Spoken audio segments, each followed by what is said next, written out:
Welcome back everyone to the Organic Archery YouTube channel. Today's video is chapter 4 in the 6-part Art of Arrow Making series. And today I'm going to teach you how to make arrows from wild shoots gathered in the forest. Making arrows in this way is probably the simplest of all the methods in this whole series, but it's also the most time consuming because of the additional time required to get them dry and to make sure they dry straight. So today I'll show you harvesting dogwood, Morrow's honeysuckle, buckthorn, and wild rose, just so you have some examples of various types of plants that have offshoots that are straight enough to make arrows. I'm not going to take the time to list the hundreds or thousands of species that make good arrows, so go for a walk in the woods and look for something that seems to have very straight offshoots and give it a try. So long as it's not willow, chances are it will make a nice durable arrow. And willow will work, by the way, and was used historically, but I exclude it from the good arrows list just because it's so flexible that it takes a much larger diameter with a willow shaft to make a serviceable arrow for a hunting weight bow. But if you have willow and that's all you have access to, by all means, go for it. Just make sure you harvest them in a larger diameter than you think you'll need, and it may take some experimentation. The first thing we need to do to get this build rolling is head out into the woods and find some nice straight shoots. So let's do that. The only tools you'll need are a set of pruning shears and a small piece of rope to make transport easier.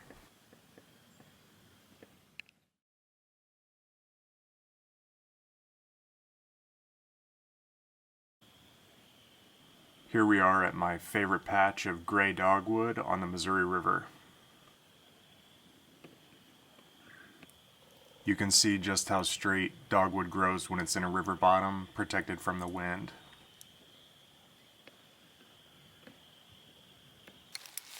The harvesting process is pretty self-explanatory. You can see that the offshoots from the main trunks are the ones that grow the straightest, and you're looking to take ones that are about the size of the arrows you want to make or slightly larger. And I cut them to about 36 or 40 inches. Even when they look extremely straight relative to everything else in nature, they're still not perfect.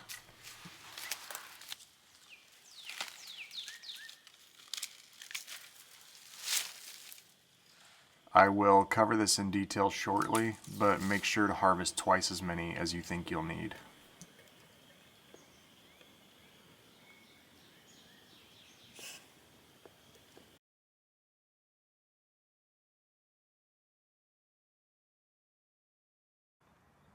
I've moved to a new location with some nice straight buckthorn shoots, and this stuff is abundant here, but people don't like it because of how prickly it is.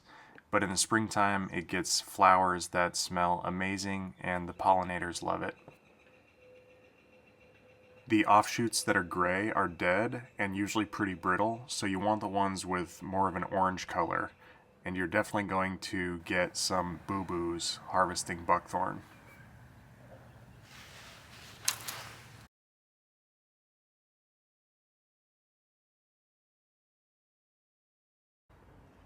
I'm still on the same piece of land, and we're looking at Morrow's honeysuckle now. This is actually an introduced and invasive species that completely overtakes the understory and kills all of our native species. But you can see that it grows very straight, and it's hollow on the inside, but it does make nice arrows. This stuff can get almost as big as a tree, and people will practically pay you to clear it off their land.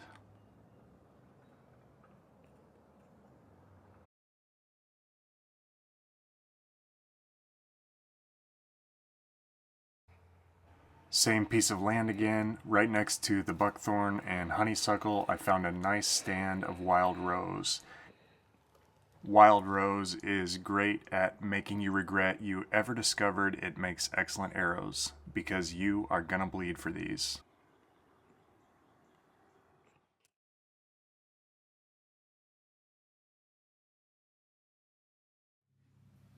Here is the morning's work. From bottom to top is dogwood, buckthorn, honeysuckle, and wild rose. I pick out everything I want to work right away, and I bundle the rest tightly for long-term storage. I picked out the best of the dogwood to start work on it right away, and the rose is going to get dethorned and debarked before it goes into storage.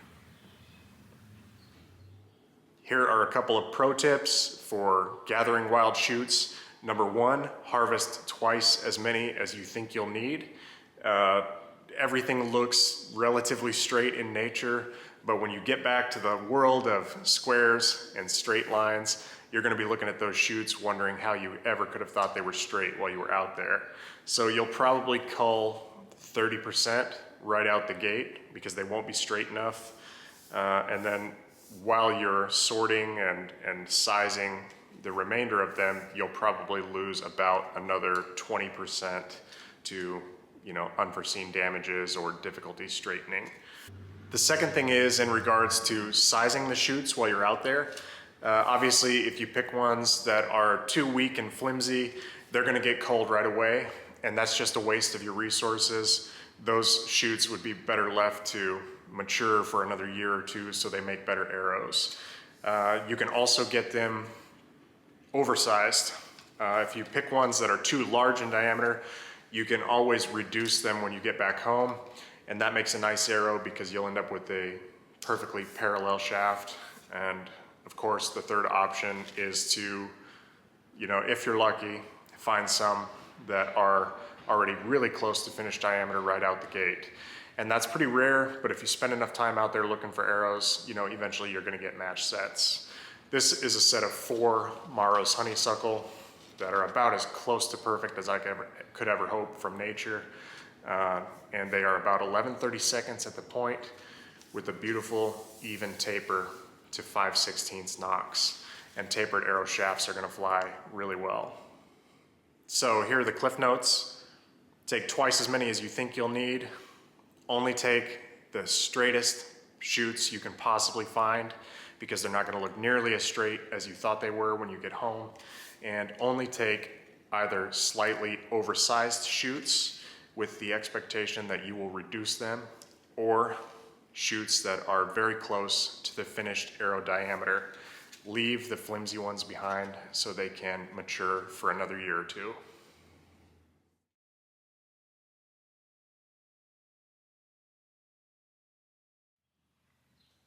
My favorite method is to start green straightening these right away so that the wood is being trained to stay straight as it dries. And this is about all the straighter I'm going for because the green wood is flimsy and it tends to warp, but we're basically just trying to train it to stay straight as it dries.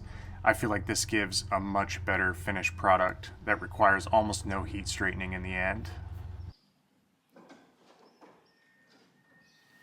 Here's an example of Maro's honeysuckle that was trained to stay straight as it dried using the green straightening method. Green shoots are very easy to straighten with just the palm of your hand. And again, we're not going for perfection. We're just trying to improve their straightness a little bit more each day.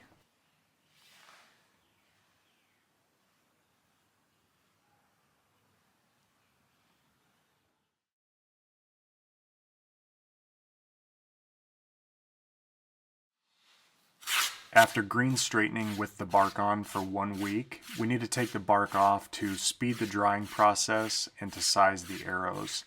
And I'm just using an old bandsaw blade scraper here, but a pocket knife also works really well for bark removal.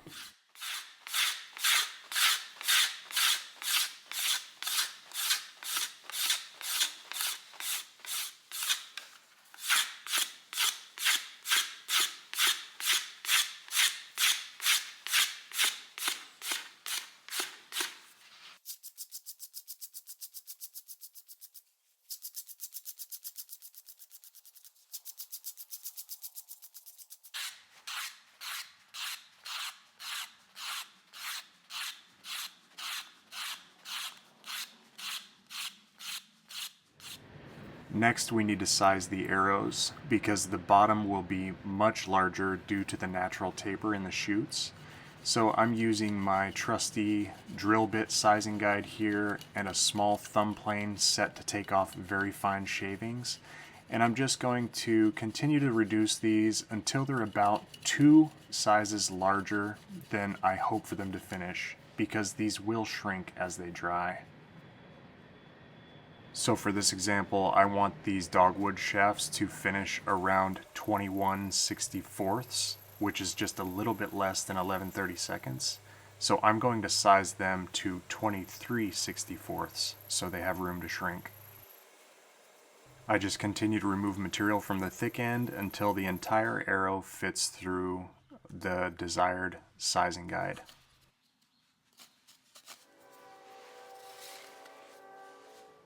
So depending on where you live and what you find access to, you may end up with a hardwood shoot like this dogwood here that is solid all the way through, or you may end up with something like Morrow's honeysuckle or wild rose or river cane, for example, that is pithy or hollow in the center. And in that case, if you're going to use the commercially available glue-on points with the standard 5-degree taper, you'll need to plug the ends of these with a hardwood plug, just like I did in the river cane arrow making chapter. If you're going to haft a trade point or a stone point or something like that, or just leave them bare to use as target or small game arrows, you don't have to plug something that's hollow. Plugging them is simply to accommodate the industry standard 5-degree taper, so you can use glue-on target points and broadheads. If you'd like to see a how-to for plugging a hollow arrow, check out my river cane chapter where I show the process step by step.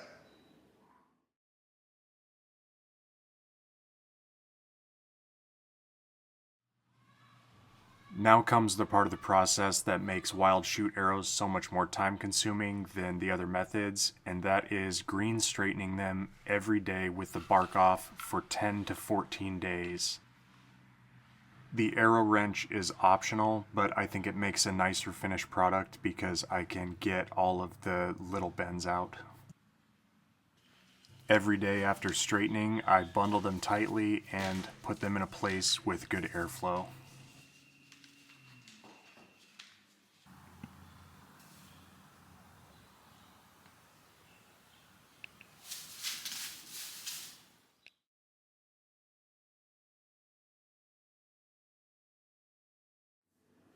All right, so after a couple of weeks of small time commitments, this is the level of straightness you can achieve from a wild shoot. And this arrow has been trained to stay straight from the day it was cut, so there will be very little warpage throughout its lifetime. Every once in a while, with any natural material, you gotta bump them straight. That's just part of the game. Everyone that shoots primitive arrows knows that they require occasional straightening. But you'll notice, just like with river cane, there might be some very minor wiggles, but so long as the nock lines up with the point and the shaft spins true, they will not affect the flight of the arrow at all. You've got to be reasonable with your expectations when you're straightening natural materials, but I think you'll be surprised how straight you can get them.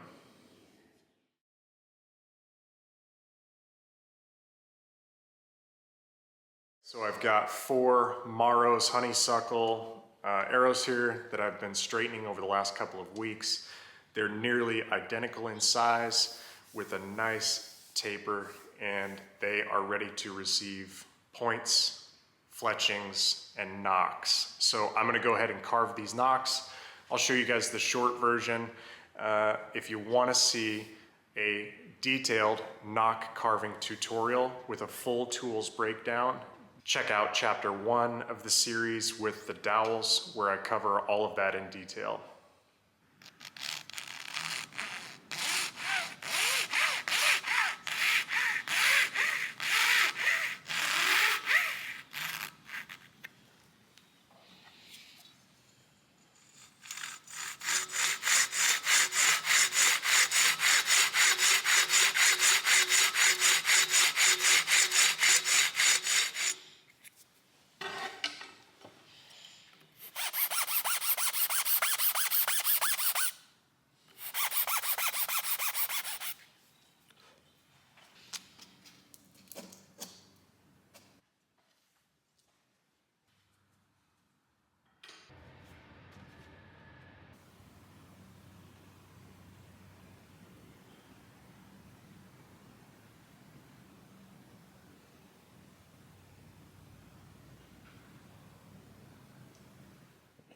That's it for this video, guys. All that's left to do to prepare these for fletching is to seal them.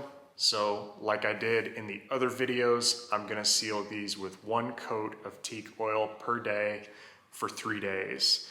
And I've been getting questions in the comments asking if I'm going to reinforce the nocks of these arrows.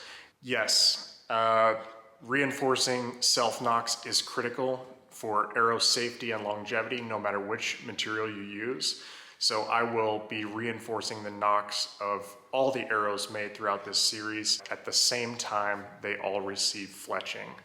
So I'll see you soon in chapter 5, where I'll cover 3 or 4 different styles of fletching. Thanks for watching.